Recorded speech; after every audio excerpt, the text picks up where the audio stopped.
Lincoln High's football field was a patchwork of green and brown, the kind of place where Friday nights meant everything and the whole town showed up to cheer. The start of the new season brought a few changes. A new scoreboard, new uniforms, and most quietly, a new assistant coach. Coach Ryan arrived with little fanfare. He was in his early 30s, tall but unassuming, with a runner's build and a habit of keeping his hands in his pockets. He wore plain sneakers and a faded windbreaker. The head coach, Coach Daniels, introduced him as Coach Ryan, who's here to help with conditioning and speed work. The varsity players nodded politely and got back to stretching. The truth was, Coach Ryan had asked for the job. He'd moved to Lincoln a few months earlier, renting a modest apartment above the HRDWARE store. He told Coach Daniels he wanted to work with kids, to help out, but didn't want the spotlight.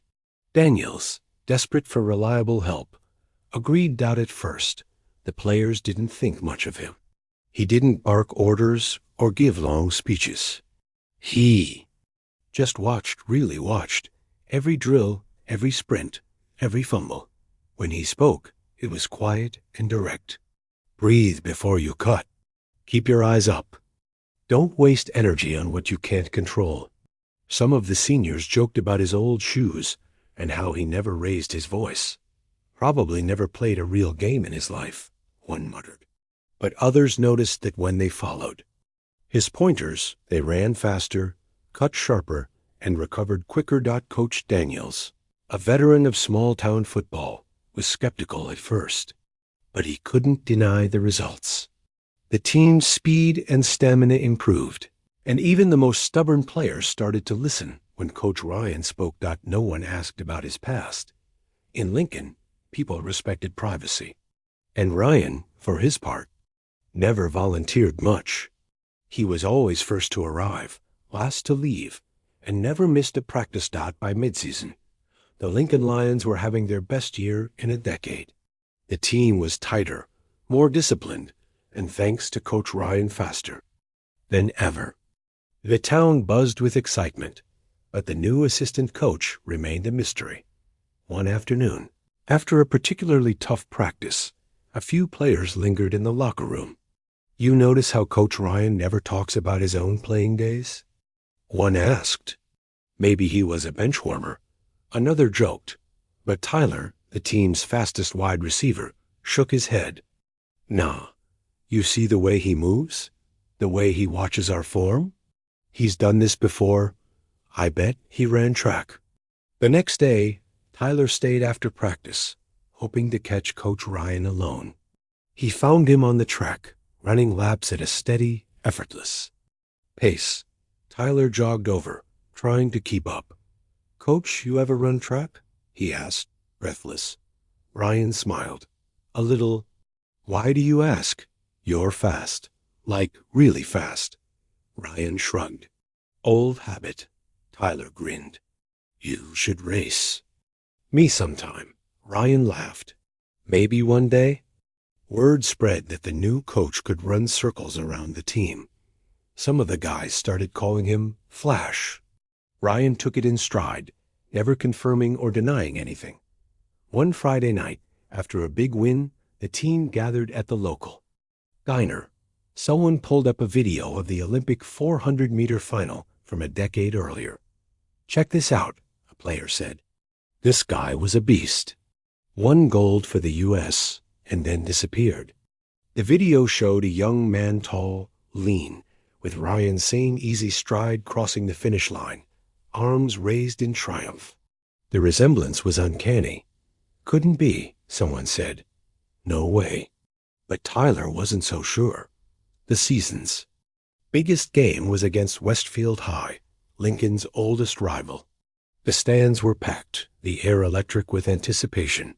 During halftime, as the teams crossed paths near the locker rooms, a Westfield player stopped in his tracks, staring at Coach Ryan. He pulled out his phone, scrolling through photos. Hey, you're that guy, the Olympic champ Ryan Carter. He blurted, loud enough for everyone to hear. The Lincoln players froze. The stands buzzed as word spread like wildfire. Coach Daniels looked at Ryan. Eyebrows raised. Is this true? Ryan sighed, nodding.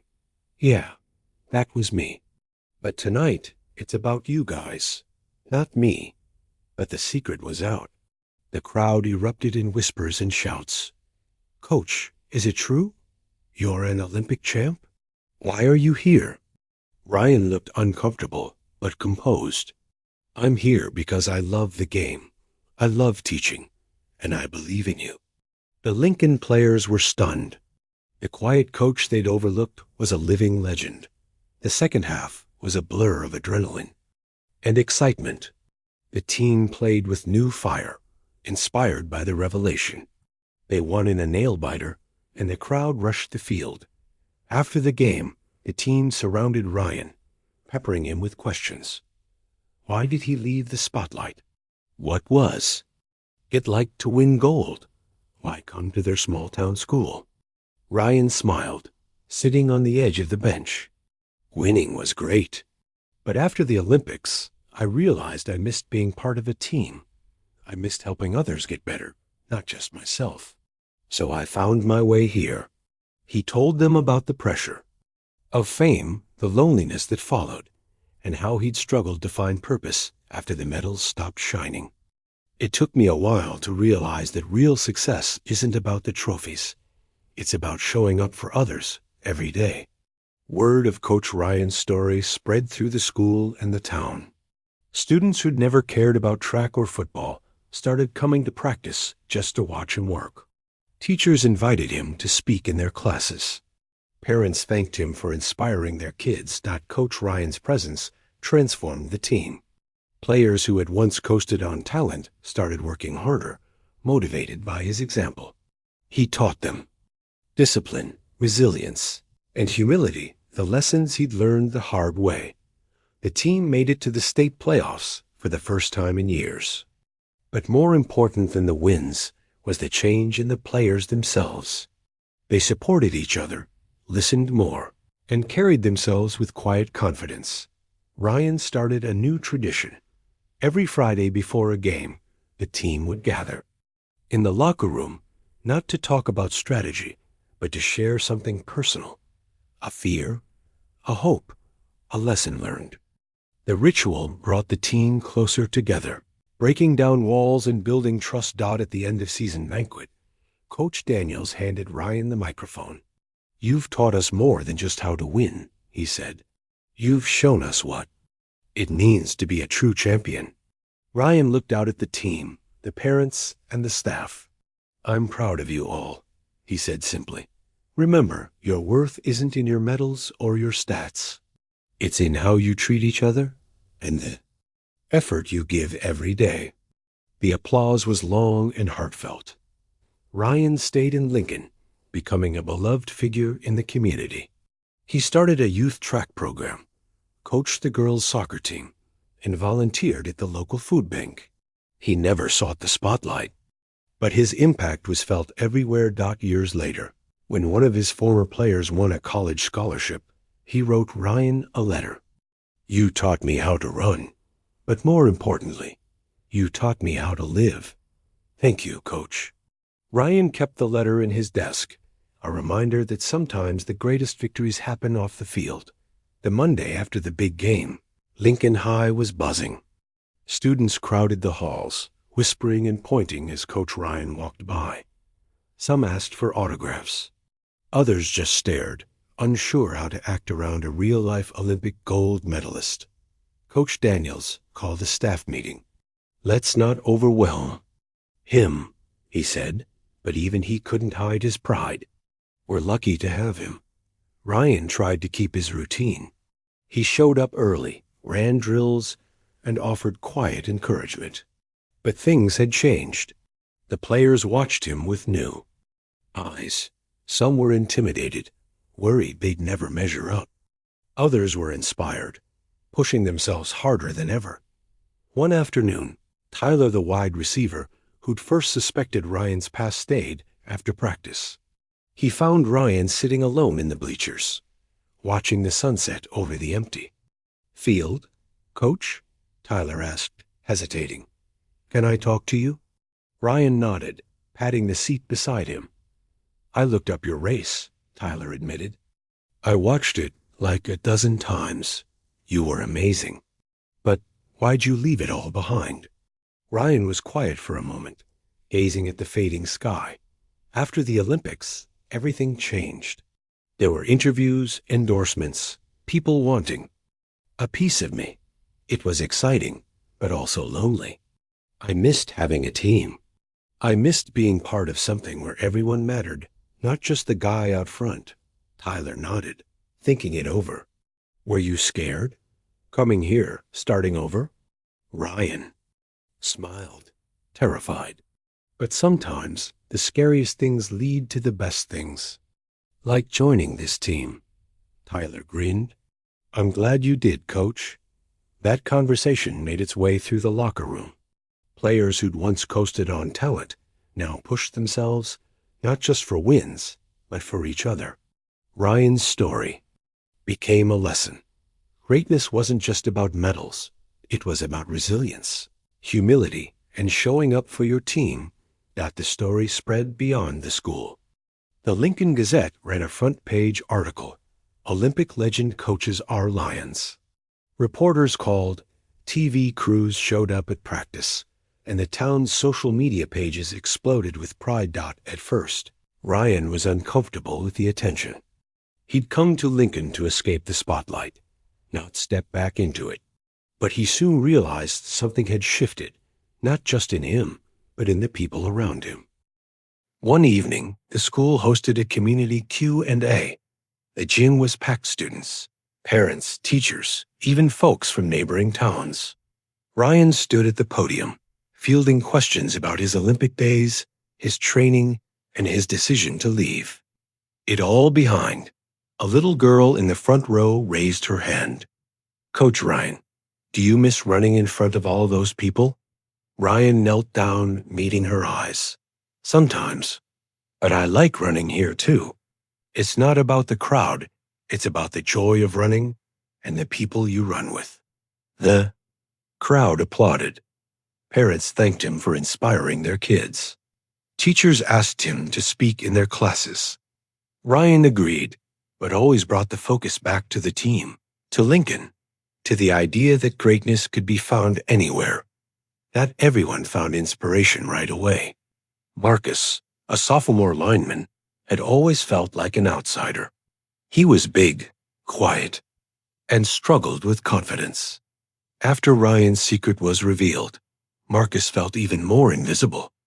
One day after practice, Ryan noticed Marcus lingering by the water cooler. He walked over, tossing him a football. "Good work today, Marcus," Ryan said. "You've got real strength." Marcus shrugged. "Not like Tyler or the others. I'm just slow." Ryan shook his head. "Speed isn't everything. Teams need all kinds of players. You know, in the Olympics, I didn't win because I was the fastest at the start. I won because I knew how to finish strong." Marcus looked up, surprised. "Really?" "Really. And you? You never give up. That matters more than you think." Encouraged, Marcus started working harder. Ryan gave him extra drills, stayed late to help him with footwork, and made sure the team saw his progress. By the end of the season, Marcus was a starter and more. Importantly, he walked with his head held high. As the playoffs approached, Coach Ryan introduced a new ritual. Every Friday before a game, the team gathered in the locker room, not to talk strategy, but to share something personal. Hopes, fears, struggles, dreams. At first, the boys were hesitant. But as Ryan shared his own vulnerabilities, his doubts, his mistakes, his moments of fear, the players opened up too. The ritual brought the team closer than ever. They played not just for themselves, but for each other. They won games, but they also learned to win off the field, supporting classmates, volunteering in the community, and carrying themselves with quiet pride. The Lions made it to the state championship for the first time in school history. They didn't win, but they played their hearts out. As the final whistle blew, the crowd gave them a standing ovation. Afterward, Coach Daniels handed Ryan the microphone at the banquet. "You've given us more than wins," he said. "You've given us a family." Ryan looked at his team, the parents and the staff. "I'm proud of you all. Remember, your worth isn't in your medals or your stats. It's in how you treat each other and the effort you give every day." The applause was long and heartfelt as winter settled over.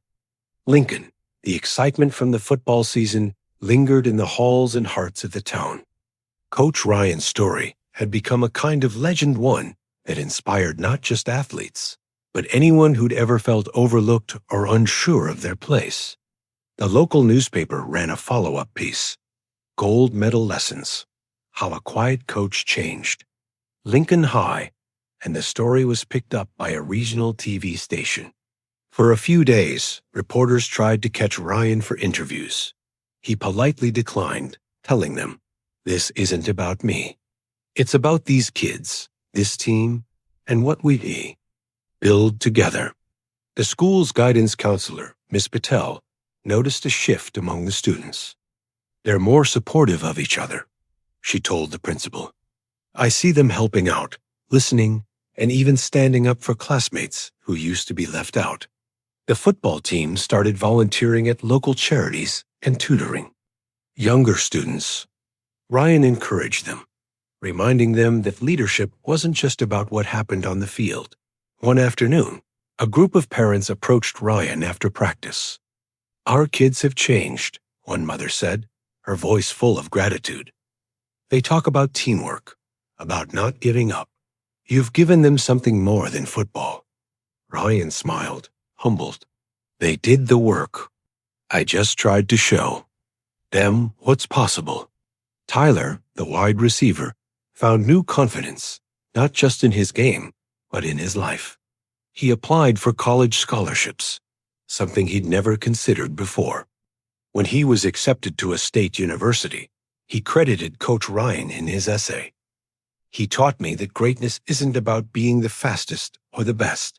It's about lifting others up and never quitting on yourself."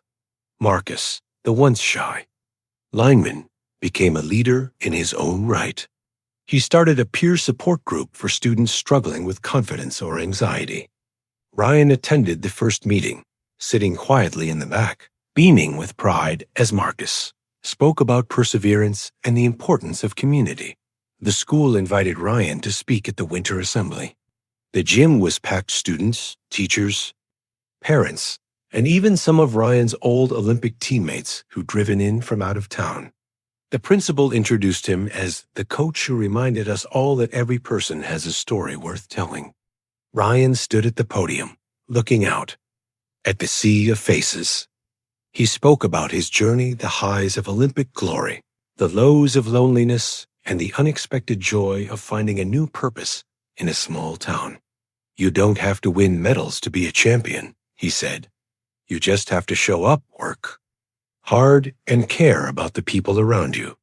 He paused, letting the words sink in. "I thought my story was over when I left the track. But coming here, meeting all of you, I realized it was just beginning. Every day is a chance to start fresh, to make a difference, to be a little better than you were yesterday." The applause was thunderous. After the assembly, students lined up to thank him, some with tears in their eyes. Teachers shook his hand, and parents hugged him. Even Coach Daniels, who'd been skeptical at first, admitted, "You've changed this place for the better, Ryan. I'm glad you're here." As spring approached, Ryan launched a new initiative, a community running club open to everyone, regardless of age or ability. The first Saturday morning, more than 100 people showed up: students, teachers, parents, and even grandparents. Ryan led the group on a slow jog through town, stopping often to encourage stragglers and cheer on those who'd never run before. The club became a fixture in Lincoln. People who'd never spoken before became friends. Kids who'd struggled with gym class found pride in finishing a mile. Ryan made sure every runner, no matter how fast or slow, felt like part of the team. One day, a reporter from a national magazine visited Lincoln to write about the running club and the coach who'd inspired it all. Ryan, as always, deflected. The attention. "This isn't my story," he told her.